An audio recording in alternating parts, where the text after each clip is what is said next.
ಒಂದೇ ಕುಟುಂಬದ ಮೂವರು ನೇಣಿಗೆ ಶರಣಾಗಿದ್ದಾರೆ. ಸಾಲ ಬಾಧೆಯೇ ಆತ್ಮಹತ್ಯೆಗೆ ಕಾರಣವಾಯ್ತಾ ಅಂತ ಹೇಳಿ ಪ್ರಶ್ನೆಗಳನ್ನ ಹುಟ್ಟು ಹಾಕ್ತಾ ಇದೆ. ಆತ್ಮಹತ್ಯೆ ಮಾಡಿಕೊಳ್ಳೋದೇ ಮಹಾಪಾಪ, ಆದ್ರೆ ಸಾಲ ಬಾಧೆಯಿಂದ ಇದೀಗ ಆತ್ಮಹತ್ಯೆಯನ್ನ ಮಾಡಿಕೊಳ್ಳಲಾಗಿದೆ ಅನ್ನುವಂತಹ ಮಾಹಿತಿ ಲಭ್ಯವಾಗ್ತಾ ಇದೆ. ಎಲ್ಲಿ ಅನ್ನೋದರ ಕುರಿತ ಡೀಟೇಲ್ಸ್ ನಿಮ್ಮ ಮುಂದೆ ನೋಡಿ.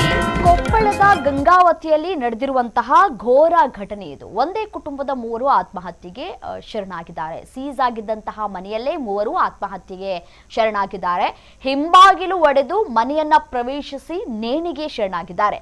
ಪ್ರಕಾಶ್ ರಾಯ್ಕರ್ಗೆ ಕೋಟ್ಯಾಂತರ ರೂಪಾಯಿ ಸಾಲ ಮಾಡಿದ್ರು ಅನ್ನುವಂತಹ ಮಾಹಿತಿಗಳು ಲಭ್ಯವಾಗ್ತಾ ಇದೆ.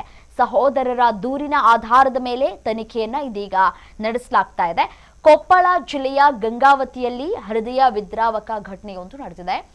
ಒಂದೇ ಕುಟುಂಬದ ಮೂವರು ನೇಣು ಬಿಗಿದುಕೊಂಡು ಆತ್ಮಹತ್ಯೆಯನ್ನ ಮಾಡಿಕೊಂಡಿದ್ದಾರೆ. ಪ್ರಶಾಂತನಗರ ಮನೆಯಲ್ಲಿ ಪ್ರಕಾಶ್ ರಾಯ್ಕರ್, ಪತ್ನಿ ಪ್ರಭಾ ಹಾಗೂ ಪುತ್ರ ಶಶಾಂಕ್ ರವರ ಮೃತದೇಹಗಳು ಪತ್ತೆಯಾಗಿವೆ. ಪ್ರಾಥಮಿಕ ತನಿಖೆಯಲ್ಲಿ ಸಾಲ ಬಾಧೆಯೇ ಆತ್ಮಹತ್ಯೆಗೆ ಪ್ರಮುಖ ಕಾರಣ ಅಂತ ಕೂಡ ಹೇಳಲಾಗ್ತಾ ಇದೆ.